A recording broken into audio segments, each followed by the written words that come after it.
Yeah, let's roll. Yeah. Okay, can I just start then? Yeah. Okay, beautiful. Well, hello everyone, and today is what day? Today is the July 7 or 8, I believe. It's July 7. Today's 8, July 8, 2025. My name is Adam Metzger. I'm a father, first of all, but then more than that, I'm an entrepreneur. I have no clue what that word means, but maybe you guys do. But at the end of the day, what I do is I invest in real estate and I invest in hard assets. So I like Bitcoin a lot and I like real estate a lot. And today I want to talk about fear, about investments. We touched on it a few times before, but we're going to just kind of keep touching on it. And we're going to talk about why is it so important for you to start investing and basically taking control over your financial future. Close my phone, I guess, also. So, why is it important to invest? Well, it's a good question. Why is it important? Is it important? Maybe for some people it is, and maybe for some it isn't. And you need to decide, what is it for you? Is it important or not? Do you want to stay ahead of the game? Or do you want to stay behind the game and have to live what's called paycheck to paycheck and have to all the time try to make ends meet and basically have no pathway for financial freedom? And I think a big mistake that a lot of people make, not everyone, is that we get hung up on money. And I would like to talk about that for a second.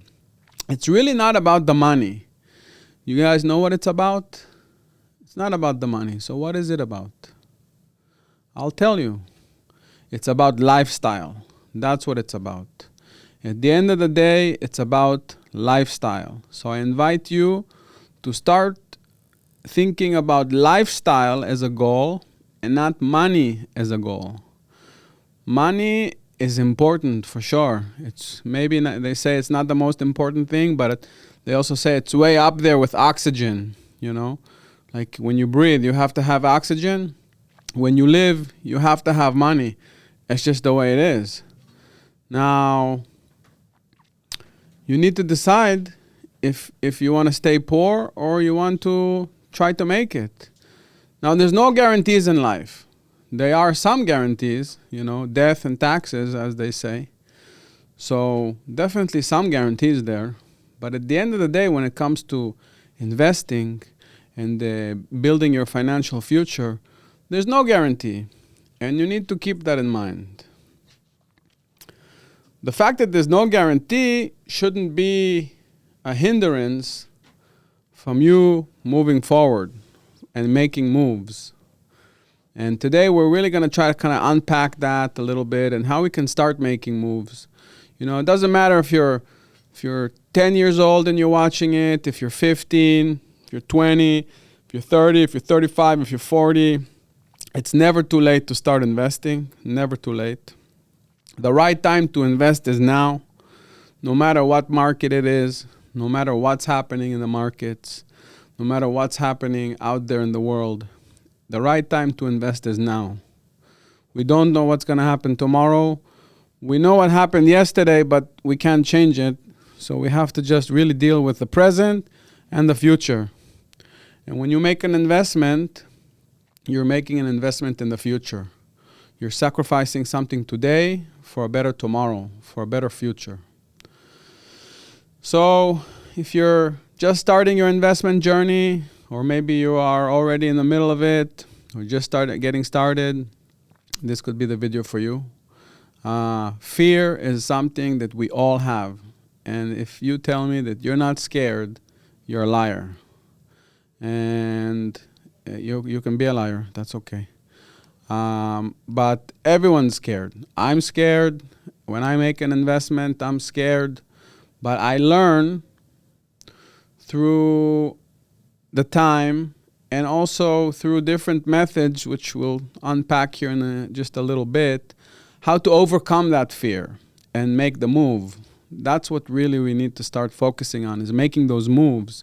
making those steps, those baby steps towards making an investment.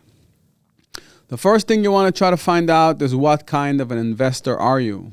And that takes time. And you want to find some mentors, you want to read some books, you want to listen to YouTube, to different people, and just start learning about investments and what it means. And when you start learning about these things, you'll start shaping and forming certain understandings about who you are and what is it that interests you and what it is that you believe in. I think it's very important when you are an investor, you have to believe in what you're investing in. You're not gambling, okay? We're not going to the casino. I think we talked about that also. But you want to make an educated guess or an educated decision, and you want to try to get as much information and data as you can in order to move forward. And then there's something that's called paralysis by analysis. If you have heard about it, then you know what it is. If you haven't, I'll tell you right now. It's very simple. Paralysis by analysis is something that we are all guilty of. All. And what it is, and then is when we start analyzing something and we get paralyzed, we get scared because there's so much information that we know or we can get, but there's also so much information that we don't know. Okay? And we need to really start thinking and understanding that we don't know everything, we won't know everything, and there's no chance that we can know everything. If you think you know-it-all, that's not good, okay? We need to know that we might know enough to be dangerous, as they say, okay? So don't be cocky, but you need to start basically learning about certain assets. I personally, again, I'm a real estate guy and I'm a Bitcoin guy. I'm not so much into equities. Equities is anything that has to do with the stock market. Anything that's Wall Street, the way I see it, is very sick, corrupt, old system that's full of cons and corruption and fees and all sorts of shenanigans that happen in Wall Street, in Washington, D.C., and all the sick politics and corruption that we have in our financial system. So that's me, but equities can be great, so I'm not here to bash equities. I'm just saying it's not for me. That's in my DNA, in my investor DNA, equities is just not part of it. It's not part of my DNA, so I choose not to invest in equities. Now, granted, I maybe I do a little bit, but it's not a big portion of my portfolio. So there's the whole concept of diversification. Have you heard of that? You know what that means? I can try to explain. Diversification means that you basically go into different asset types. You don't just go into one, okay? You don't put all your eggs in one basket, they say. There's some truth to that, but that comes later in life, in your investment life. I'm not talking about your age. I'm talking about your investment life right now. When you start investing, you have to go all in. You have to, because you don't really have the option to diversify. You don't have the resources, the funds to diversify because you're starting. Diversification is kind of like the next level. Is once you made some money by investing and you kept saving money, which we'll talk about saving here in a second. When you already have a sum that's bigger, and we won't get into numbers because it changes for everyone, okay? But when you're starting, you have to put all your eggs in one basket, okay? And then fill that basket to a certain point, and when you're happy with that point, when you think you have enough exposure, enough of that certain asset, maybe at that point, it's okay to look at the different asset. A lot of mistakes that I see out there, and I've been guilty in doing it also, is, let's say you have you're just beginning your investing journey and you're diversifying. That's the mistake. You're just beginning. You're starting with, say, I don't know, $1,000, and you're taking that $1,000 and you're cutting it to 5 different pieces of 200 and put it in 5 different stocks. At the beginning of your journey, that's not the right thing to do. Okay. And if you feel differently, by all means, let me know, put it in the comments. However, let's talk about it for sure. That's my view, and I invite you to share your view, of course. But when you're starting out, you have to put all your eggs in one basket. So you got to find that basket. And that takes time, research, back to kind of finding your investor DNA, what it is you believe what it is you believe in. Remember, you want to invest in something you believe in, because that will give you a more understanding, a better, a more in-depth understanding of what it is you're putting your money to work. Where are you putting your money to work?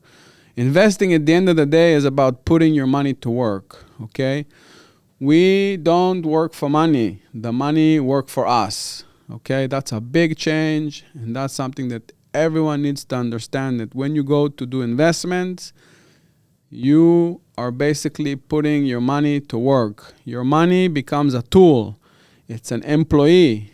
It's going out there to do something, to give you a return, to be productive, to grow in value, to catch up with inflation, okay? These are the things that we're doing here. We're not working for money. The money works for us, okay? That's a very, very important concept that I want you to really drill into your head. They say that real estate is passive. There's nothing passive about it. And to be honest, there's nothing passive about investing. Yeah, it's maybe more passive than running a business, but at the end of the day, there's still work that needs to be done, and it's not kind of one and done, okay? You want to keep track of it, and you want to always make sure you're kind of on top of it. Now, let's talk about saving. How do we start investing? Okay, that's the biggest question. Well, there's 2 forms that I know of how to start. 2 ways, okay? One is what we call sweat equity, okay? Sweat equity is when you're young and you have no money, but you have some great ideas and you have the ability to run an operation, to put your time, to put your sweat, okay? Your tears and your sweat, you can put that into a venture, into a business, into an investment, into a vehicle, into an instrument that will get you from point A to point B, hopefully, right? We always want to be moving up, okay, progressing. So when you have no money, you have your time and you have your skill. And those are 2 very important things that people with money look for. We look for people that have skill and talent and are willing to go out there, put their neck on the line, sweat equity, and in return, get a piece of the pie, okay? So in real estate, for example, something I can talk about a lot, how it works is, let's say you're a young investor and you have no money, but you know that real estate is something that's talking to you and it's burning inside of you, and you know that that's where you want to start your investing journey with. So you're gonna have to find a partner that has money, and you're gonna have to bring the sweat equity part of it, okay? So the sweat equity is you'll find a deal, you'll do the renovation, you'll sell the house, you'll rent it, you'll manage it, all these things that take place after you buy a property. You're in charge of it, and you're using someone else's money, but you're getting a piece of the pie. That's sweat equity. The other one is simply equity, basically money. It's once you already have some money, okay? And how do we get money? We save. There's no hocus pocus here, okay? And that's a big problem here also with everyone, and I'm guilty there also. We don't save enough. Now, when I say save, I don't mean that you need to have a lot of cash sitting in the bank. Cash is trash. I think we talked about that also. If you have money sitting in cash, that's an asset class. Cash is considered an asset class as well. It's an asset, but it can also be a liability, and it really is a liability at the end of the day because cash loses its value. Its buying power keeps going down all the time. So you need to start saving money in order to invest. That's the whole idea of savings, okay? Is to just put money aside so at some point you have some sort of a lump of money that you can go and make an investment. That's kind of the mechanism here, okay? So here's a great cheat code for you guys. I've used it in the past, and I still use it. And I'm giving you like a tool right now, okay, like a tool. What I recommend that young people do, and again, it doesn't have to be young people. So I guess anyone that wants to start in their investing journey, that needs to start their investing journey, and everyone has to start their investment journey. Like there's just no two ways about it. If you're relying on your job or your mom or your dad for money, then you might wake up one day and be surprised because you can get fired, or maybe, God forbid, your parents lost it, or maybe they decided not to give it to you, or who knows what the situation is. But at the end of the day, it's out of your control, right? So you want to try to have it in your control. So don't rely on the outside forces. And if you do, that's fine. Good for you. Good luck. For some people, it works. For some people, I think it doesn't.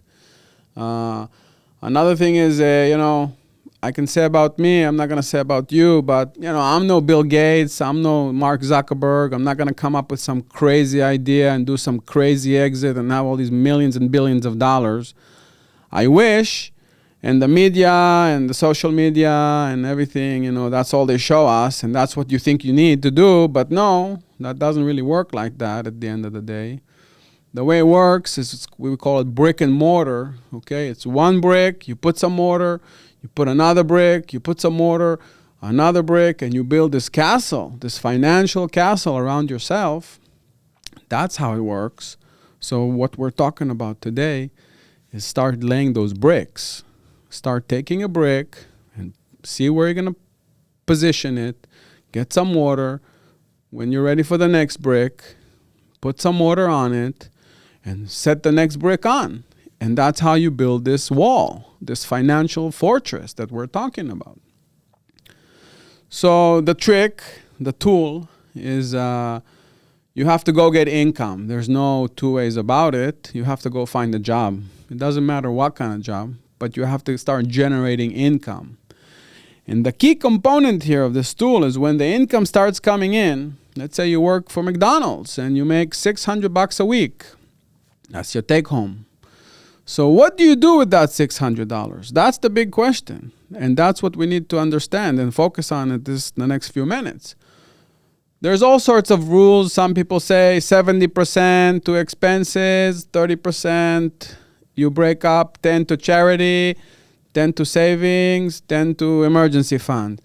All these things. We're not going to touch on exactly percentages. We're not going to touch on what this is for you to decide. I'm not a financial advisor at the end of the day. Certified financial advisor, but I am trying to advise you on financial success for sure. So you get that money, you need to start carving out some money and putting it aside. The best way that I find to do it is to open a bank account on some online bank or go to a local bank and open a bank account. But listen to this. Don't get the online access to it. I said that's what I'm trying to say. Set up a automatic transfer of whatever money that you know that you can spare. That if it goes away, you're not going to lose too much sleep, and you're not gonna. It's not gonna hurt your daily operation. Okay, so let's say you have $600. You know you need to pay some rent. You know you need some money for food, some booze, some cigarettes, some drugs. So you put all that money aside, And then maybe there's $200 left. Maybe there's $100 left. But you need to decide what's left for you that you can start setting aside. And at this point, you need to start doing what we call set and forget. That's the key to forget. You got to set it and then forget about it. So this way, every month or every paycheck, money will automatically start moving from one place to the other, and you're going to start accumulating it in that bank account that you don't want to have access to. That's my cheat code. You can think of your own cheat code. The reason why you don't want to have access to it is you don't want to think about it. You want to start just putting money aside. And yeah, it doesn't sound like a lot at the beginning. $200 a month. That's $2,400 a year. Doesn't sound like a lot, to me at least. And when everything's so expensive out there today, it probably doesn't sound like a lot to you. But it is a lot. A penny worth, what do you say? I forget the saying right now. But every dollar counts, every penny counts. So don't get discouraged that it's a small amount. But that's the whole idea about the forgetting, because once you start putting it aside, 1 year passes, and suddenly you have $2,400 that you can do something with. With $2,400, you can already, even with less, by the way, you can already go and start doing some investments. And that's where we go into another point, which we call store of value. Okay, store of value, that's part of your investing journey. You have to learn about what store of value is. What is store of value? Again, I highly recommend you go out there and do your own research, because what it means for me doesn't necessarily what it means to you. But the way I see it, store of value is a place that I can put my money in and the value will be stored, will be safe. That's the key here. The value will be safe. We know that in the the US dollar is not safe. This year alone, if you're not aware, the dollar went down in its value 10%. The biggest decline in the dollar value in the last 52 years. Lost 10% of its value since the beginning of this year. We're in July right now. That's 7 months that it went 10% down. The dollar was worth 100 cents at the beginning of this year, and now it's worth 90 cents at the middle of the year. Let that sink in. That's a lot. That's a big deal. So the dollar is not a store of value. That's a store of losing value. Capish? We get this? We're on the same wavelength here? So store of value is a place where you can put that money and the value will be stored, will be safe. The value won't go down. Hopefully it goes up, but at the bare minimum, keeps up with that inflation, okay? Keeps up with that decline in value. So that, for example, if you take that same $200 and put those into a store of value, which I consider Bitcoin to be store of value at this point. Some might not, and that's okay. But Bitcoin, if you put your money there, it will store the value pretty well from experience. Also, by the way, real estate is store of value. Okay, gold can be store of value. Silver, store of value. Equities, potentially, you could look at it as store of value. I think it's like going to the casino, but that's just me again. But there's many different asset classes that you can look into. Bonds. I'm not into bonds. Again, I'm not into anything that has to do with Wall Street, because it's a sick system. It's sick. It makes me sick just to think about it. Yeah. So, I mean, at the end of the day, you have to find your store of value, your own, what you consider to be a store of value. So go out there, do research, and find your store of value. Once you found it, and you believe that that will be the right place for you to place your money, because your money there won't lose its value, then you start getting it, you start acquiring that store of value, you start buying into it. Again, whether it's real estate, whether it's gold, silver, Bitcoin, you just have to start buying it and store that money in that asset class. And that money will hopefully be your store of value, okay? So you have to get into start thinking about store of value. Where are you going to put your money that it doesn't lose its value and actually just kind of keeps up with inflation and the decrease in the value of the dollar. So, so basically every month you have to start with some sort of an account that you have no access to. Maybe you can ask, you got to think creatively. Maybe you can ask your spouse, your sister, your brother, your mom, your uncle, your grandma, whoever. Maybe ask them to open the account, and you don't even have access to that account until you specifically ask for, until you get to a certain amount or until you find your store of value. But the main thing is you need to put your money somewhere that you can't touch it. That's another property, that's another benefit of the store of value. When you put something in store of value, it's like you're putting it in storage. You need to start putting money in storage. But money in storage that works for you, not storage that gets flooded and gets all moldy like the US dollar and just goes down in value all the time, okay? And by the way, Bitcoin is not going up. The dollar is going down. That's what's happening as a big kind of like philosophy kind of thing. So you have to start storing your money somewhere safe, okay? So you have to start just hiding it somewhere. You have to hide it from yourself. You're your biggest enemy. I am my biggest enemy when it comes to investing and to a lot of other things also. That's just life. That's how it is. So you need to get it away from you. You need to get it to a place that's safe from you to make stupid decisions or impulsive decisions. You know, one of the reasons personally I don't like stocks is because I don't like that type of investing. You know, I don't have that discipline. Some people have it, and I respect that a lot about them. I just don't have it. If I have stocks, I start looking at it every day. Every day it becomes like a mania, you know, like did it go up, did it go down, did it go down, oh, should I sell? Or if it goes down, immediately sell to protect yourself. You get all chicken and coward and whatnot, and it's totally normal. Happens to everyone. And you do what you call a panic sell. You just click to sell. You're afraid the world is about to fall apart tomorrow. I thought about that, and I thought it's going to happen many times. I did all sorts of stupid things that I definitely don't think you should do.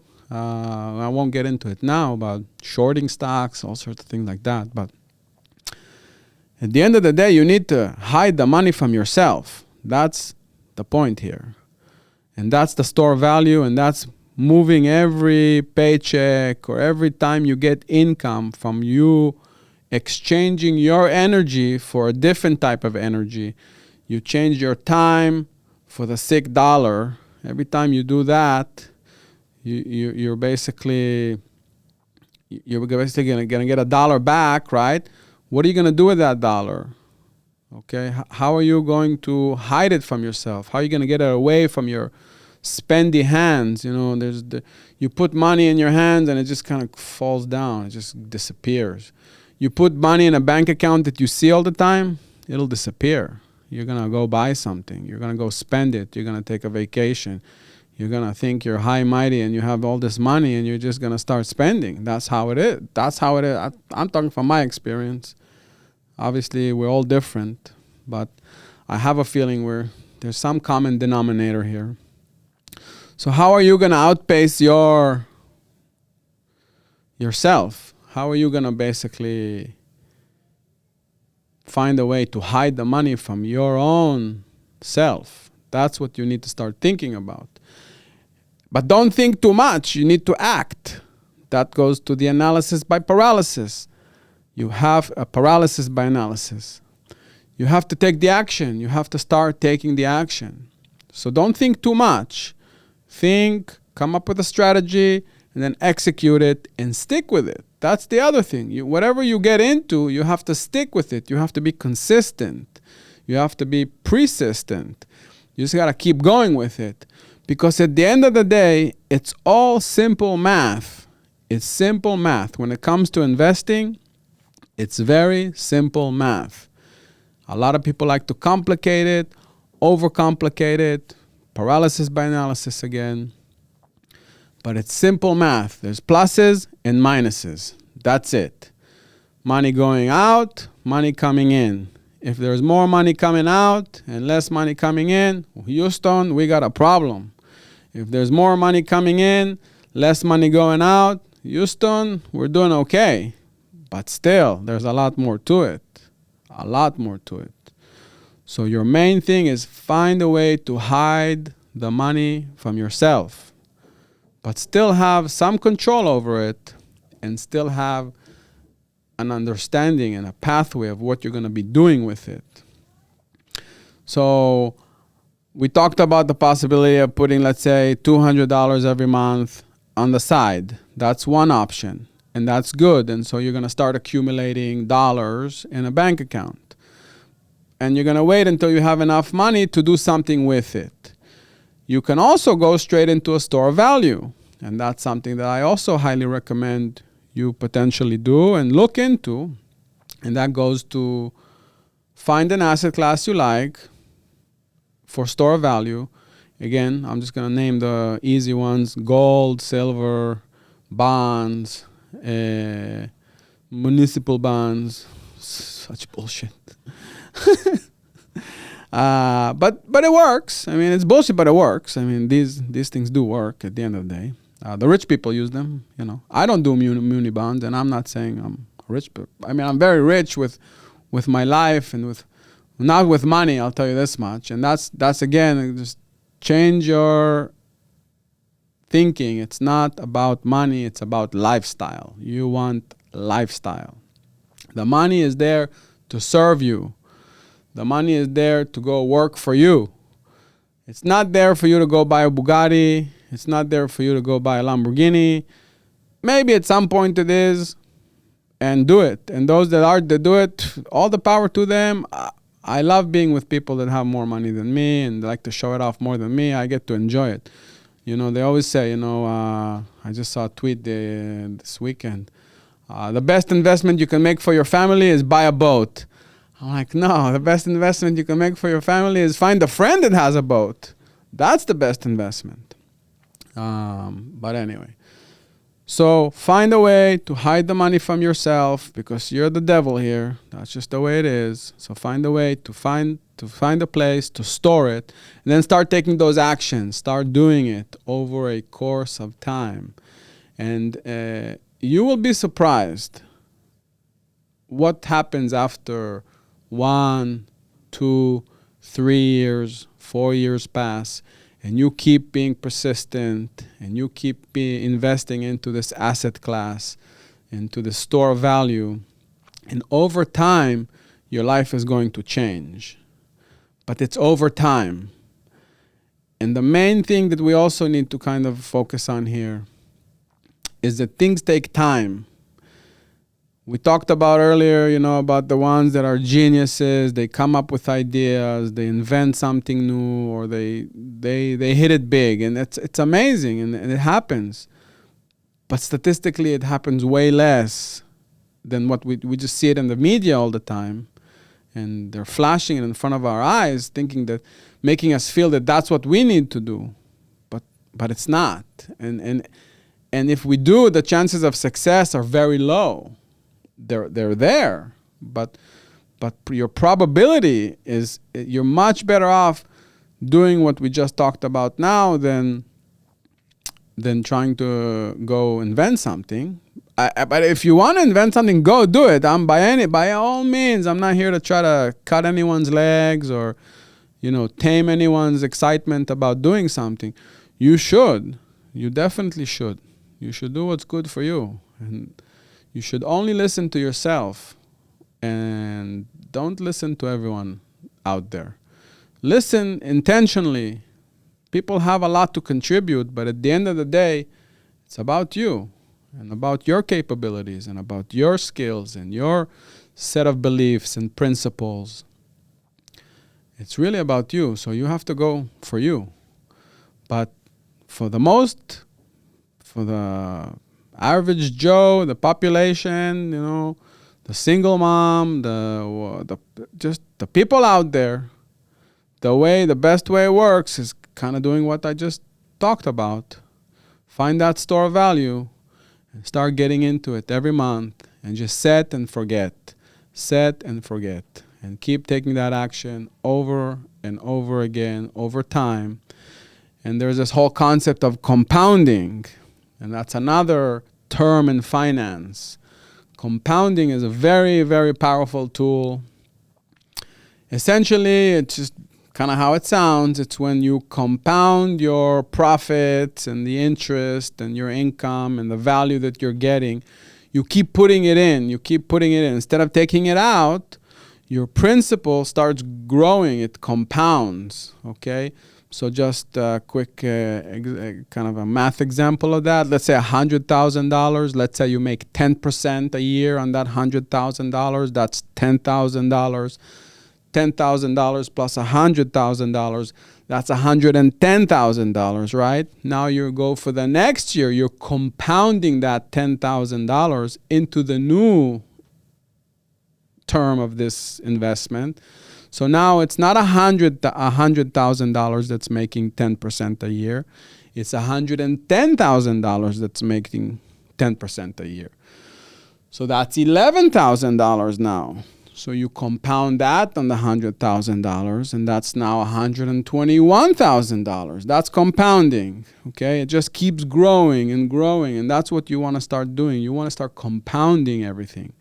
Compounding is just to keep adding to it, and not taking out, not taking anything out, not taking profits, they call it. So let's say you make an investment, I don't know, let's say you buy Bitcoin, okay, and let's say you bought it, you keep buying Bitcoin over time. If it goes up, doesn't have to be Bitcoin. Let's say anything you buy an asset that went up in value, okay. So let's say that $100,000 made $10,000. If we took that $10,000 out, if we took it out of the investment, so we're back at just making 10% of that on that $100,000. You follow me? Essentially, is compounding is don't take profits. That's what it means, and it also means that just keep investing into it. And the power of compounding is exponential. I mean, there's so much science behind it and mathematics behind it, and you should definitely look into that because compounding is amazing. There's no doubt about it, and definitely want to compound. So I think we're going to kind of wrap this up here. I hope I was able to give you some value here, and if not, then I'll keep trying because that's what we do in this life, okay? That's what we do in our investments. That's what we do with our family, with our day-to-day. It's okay to fail. It's not just okay to fail. You have to fail. You have to. And you're going to fail. And you need to embrace this failure. You learn more from your failures than from your successes. That's just a fact. And, society, our parents, our friends, our social environment is so competitive and so unforgiving. That's what we think. That's what we put in our mind. The society put in our mind. The media put in our mind. That it's terrible to fail. That, it's terrible to take risk. That's what they want. They want us to always be, soldiers. Say, yes, sir. Yes, ma'am. I'll do it. Yes. 401k. All the BS again. You're going to fail. It's okay to fail. You need to fail. You failed so many times in your life. It starts with walking. We talked about it before. It's just you fail all the time. That's how you learn. And I think as parents, and I'm a proud parent. I love being a parent. Taught me so much. I'm very blessed, and I thank God for that. You have to let your kids make fail. If you do everything for you, it's not. We're not going into parenting podcast right now, but I can. Believe me, I can talk about it. I don't know if I can talk about it well, but with kids, the problem with parents, and all of us are guilty at it, is we do too much for them. We don't let them fail. And your parents didn't let you fail, and that's why we're all messed up there. Because you need to fail. And that's the only way you're going to learn. So stop being afraid of failure. Is it fun to fail? No, it's terrible. Sucks. Sucks to lose. Sucks to come last. Sucks to lose money. Sucks. It sucks for your psyche. It sucks for your bank account. It sucks for the people around you. It sucks. Yeah, it does. But so what? What are the lessons that we're getting from that? What are the teachings that we're getting? What new principles is that bringing to our life? And if you're not going to fail, you're not going to move forward. And if you're just going to keep comfortable, you're just going to be comfortable all the time. I think we talked about that a little bit also, but your comfort zone is your danger zone. And the reason why people don't fail is because they don't try in the first time. So if you're going to just kind of stay in this cocoon and not go out and not try something, you're not going to fail because you didn't try. So you have to try. It's trial and error. You try, you fail. You get up back on your feet, you try something new, you tweak it, you think about it a little bit differently. You learn something about yourself, about the company you invested in, about the person you invested in, about the partnership you invested in. About whatever it is, okay? Just go out there and fail. Go and fail. Be a failure. It's okay to be a failure. Good luck failing, guys.